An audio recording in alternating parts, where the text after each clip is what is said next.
Hello friends, आज की इस वीडियो में आपको बताने वाला हूँ, यदि आप अभी तक कुछ भी नहीं पढ़े हैं, मतलब आप अभी तक किताब नहीं छुए हुए हैं, किताब भी नहीं छुए हैं, कॉपी भी नहीं छुए हैं, उसमें आपका कोई कारण वजह नहीं है और आपको परीक्षा भी नज़दीक आ चुका है और आप अभी तक कुछ भी नहीं पढ़े हैं, मतलब आप अभी तक एक शब्द भी नहीं पढ़े हैं, तो वो भी आप में कुछ गलती नहीं है। शायद कि शायद शिक्षक में गलती होगा, या तो आपको समझ में नहीं आ रहा होगा, यही कारण हो सकता है, या फिर आपके पास पैसा नहीं होगा, मतलब आपके पास पैसा का अभाव होगा, या फिर आप गरीब होंगे। ज़्यादा तो आपको समझ में नहीं आ रहा, तो समझ में नहीं आने के कारण सिर्फ आपके वजह शिक्षक ही हैं जो आप क्लास करते हैं ऑनलाइन या ऑफलाइन। आपको जो क्लास करना पड़ता है और आप अपने से नहीं पढ़ पाते हैं, सिर्फ क्लास में लगे हुए रहते हैं, मतलब क्लास की बातों को खाली सिर्फ सुनते हैं।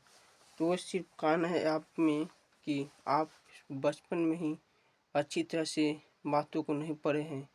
आप सिर्फ उन बातों को रटे हैं, आप एक एक बात को समझे नहीं हैं। आप सिर्फ पढ़ने जाते हैं बैग टांग के, नाम के, काम के नहीं।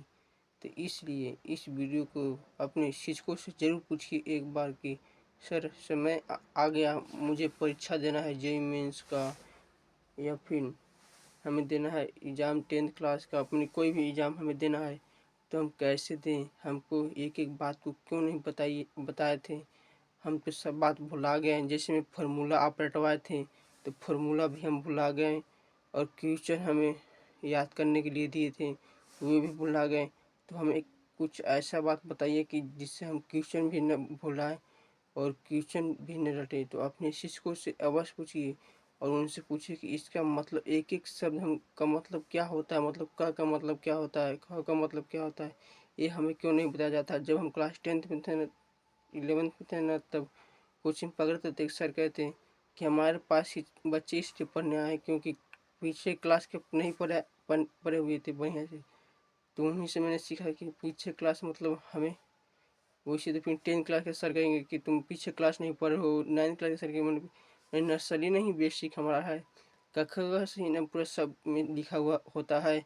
तो यदि आपको क ख ग को बढ़िया से यदि आप पढ़ लेंगे, तो आपको कोई भी क्लास अपने से भी अध्ययन कर सकते हैं और आपको क्वेश्चन रटने की जरूरत नहीं पड़ेगी, यदि न मीनिंग रटने की जरूरत पड़ेगी।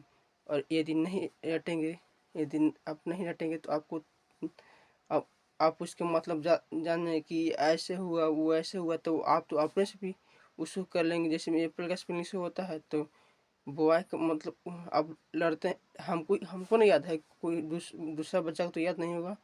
दूसरा बच्चा मतलब उसके जैसे कई ऐसे विद्यार्थी होंगे जिनको वो भुला जाते हैं, मतलब क्वेश्चन उन्हें रटने दिया जाता है। जैसे में एक एक क्वेश्चन लिखाया जाता है एक एक लाइन में, और आंसर उसको दिया जाता है 10 लाइन में।